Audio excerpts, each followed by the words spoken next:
Me da mucha alegría estar de nuevo en sus hogares con su grupo de oración y formación para iniciar una nueva campaña.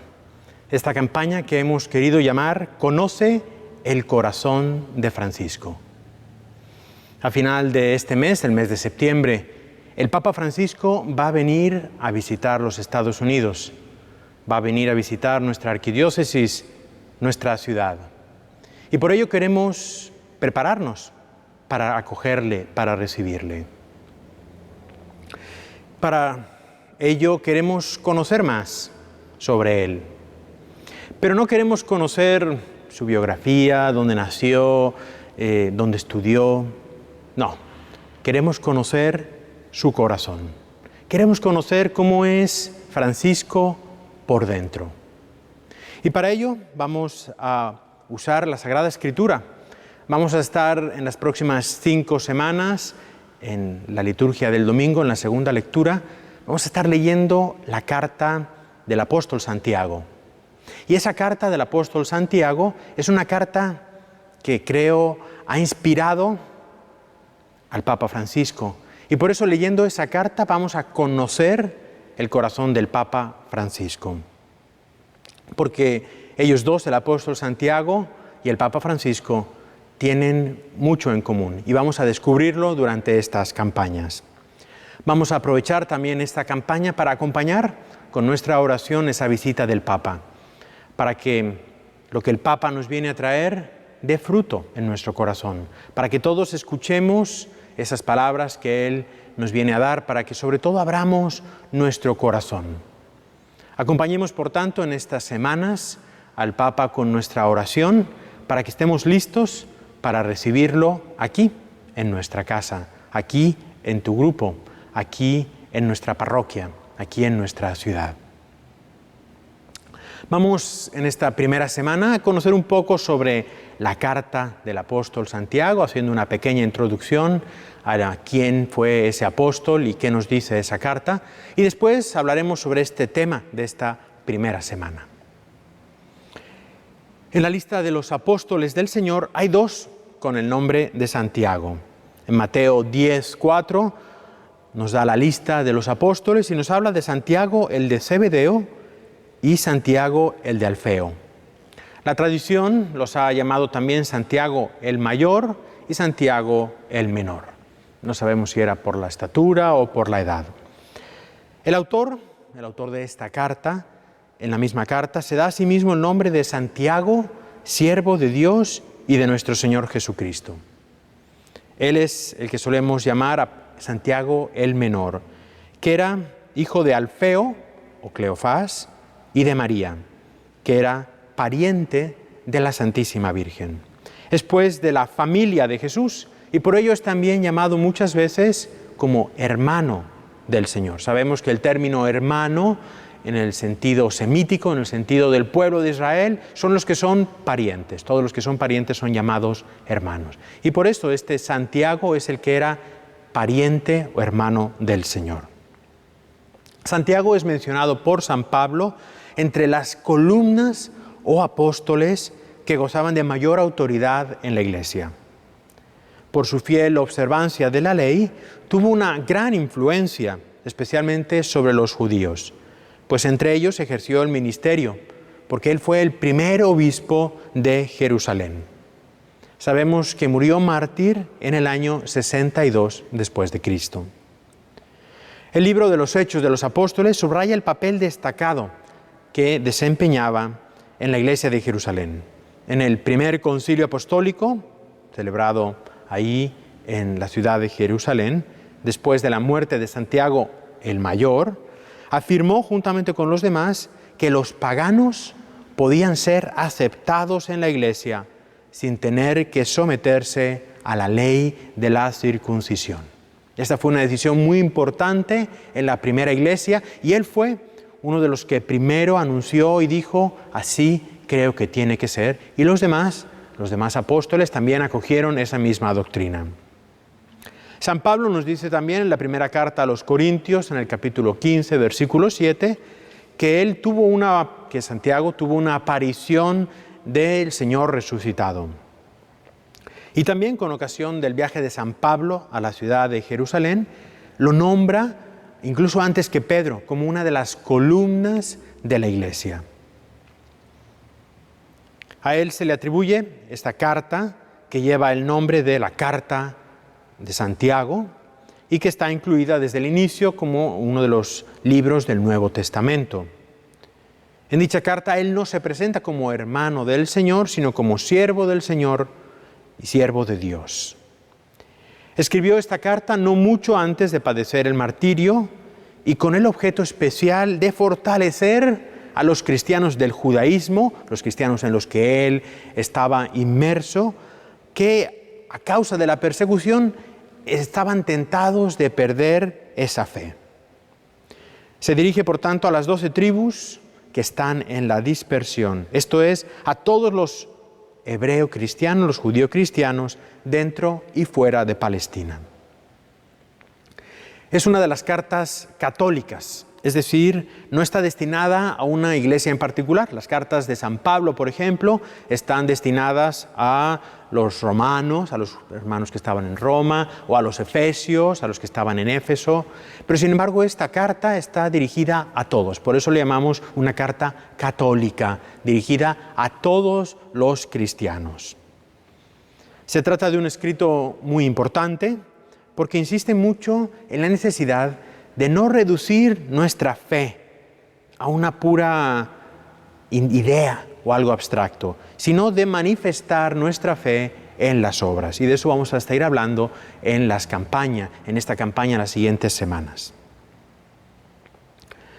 En la carta de Santiago se nos muestra, por lo tanto, un cristianismo concreto, práctico, un cristianismo que debe realizarse en la vida, sobre todo en lo que es el amor al prójimo y en el amor a los pobres. A veces esta carta de Santiago se ha querido contraponer con San Pablo. ¿Por qué? Porque San Pablo nos dice que no somos justificados por nuestras obras, sino por la fe. Y sin embargo, Santiago nos habla de que son las obras las que deben manifestar nuestra fe. Y a veces se ha querido contraponer, incluso enemistar, vamos a decir así, a Santiago con San Pablo. Sin embargo, la verdad es que no son contradictorias. Son diversas perspectivas, diversas miradas de la misma realidad, que se complementan. San Pablo se opone al orgullo del hombre que piensa que no necesita del amor de Dios, que nos previene.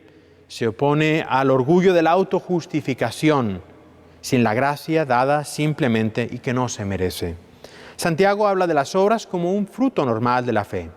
Todo árbol bueno da frutos buenos, nos dijo el Señor. Y Santiago lo repite y nos lo dirige a nosotros. El estilo de esta carta es conciso, rico en imágenes, siendo especialmente famosas, vamos a decir así, las que dedica a la lengua en el capítulo 3, a los ricos en el capítulo 5 y a los humildes en el capítulo 2. Es una meditación continua sobre nuestra conducta frente al prójimo y por eso también se le ha llamado a esta carta el Evangelio Social.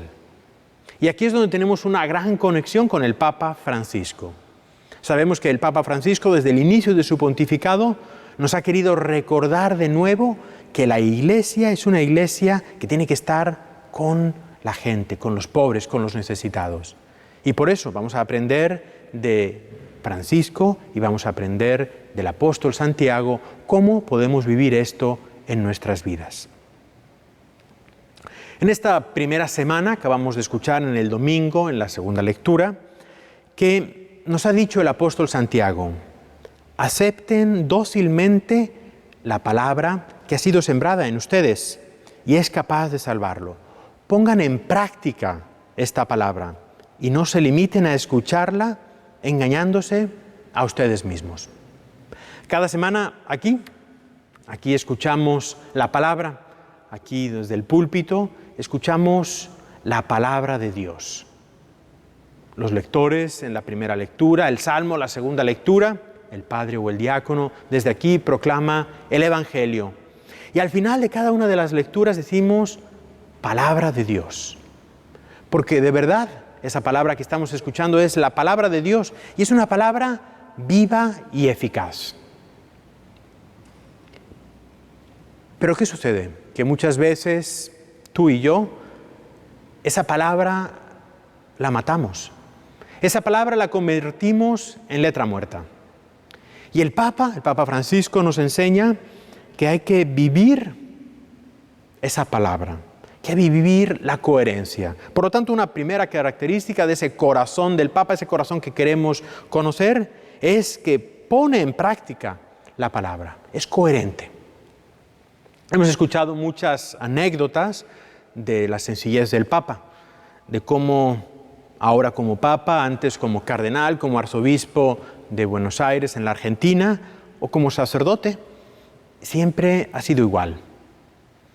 Anécdotas como la del querer ir en el transporte público cuando era el arzobispo y ahora pues como Papa pues no puede ir en transporte público, pero siempre busca lo más sencillo. El carro que usa, los medios que usa, lo más sencillo, ¿verdad? El querer estar ahí, al lado de la gente, como antes hacía y como ahora también sigue haciendo como Papa.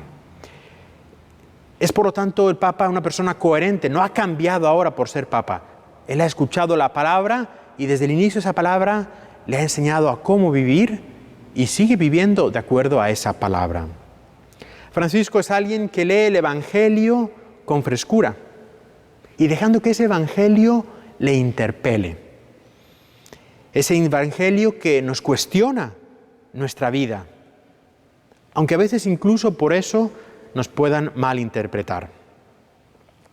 En uno de los encuentros que el Papa ha tenido, un encuentro mundial con movimientos populares, el 28 de octubre del año pasado, en el 2014, el Papa nos habla de unas necesidades de todos los hombres. Nos habla de la necesidad de la tierra, del techo y del trabajo.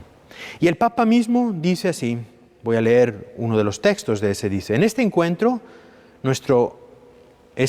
responde a un anhelo muy concreto, algo que cualquier padre, cualquier madre quiere para sus hijos. Un anhelo que debería estar al alcance de todos, pero hoy vemos con tristeza cada vez más lejos de la mayoría. Tierra, techo y trabajo. Y dice el Papa, es extraño, pero si hablo de esto, para algunos resulta que el Papa es comunista. No se entiende que el amor a los pobres está al centro del Evangelio. Tierra, techo y trabajo, eso por lo que ustedes luchan, son derechos sagrados. Reclamar esto no es nada raro, es doctrina social de la Iglesia. El Papa, que no tiene miedo a que le llamen comunista, porque él sabe que el Evangelio que es vivo, que es eficaz, es el que nos interpela a nosotros.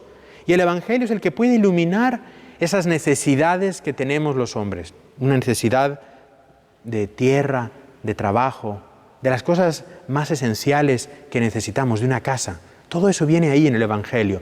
Pero lo que pasa es que muchas veces nosotros hemos domesticado el Evangelio. Es decir, a base de escucharlo, el Evangelio no nos dice nada. Lo leemos y quizás automáticamente damos una conclusión y pensamos que este Evangelio se aplica al vecino, este Evangelio se aplica a la señora que se sienta en aquella banca. Pero no pensamos que ese Evangelio es para mí, porque Cristo vivo en su palabra me está hablando a mí. Cada semana, cuando escuchamos las lecturas, cuando escuchamos el Evangelio, deberíamos preguntarnos, ¿qué es lo que la palabra me dice a mí en esta semana?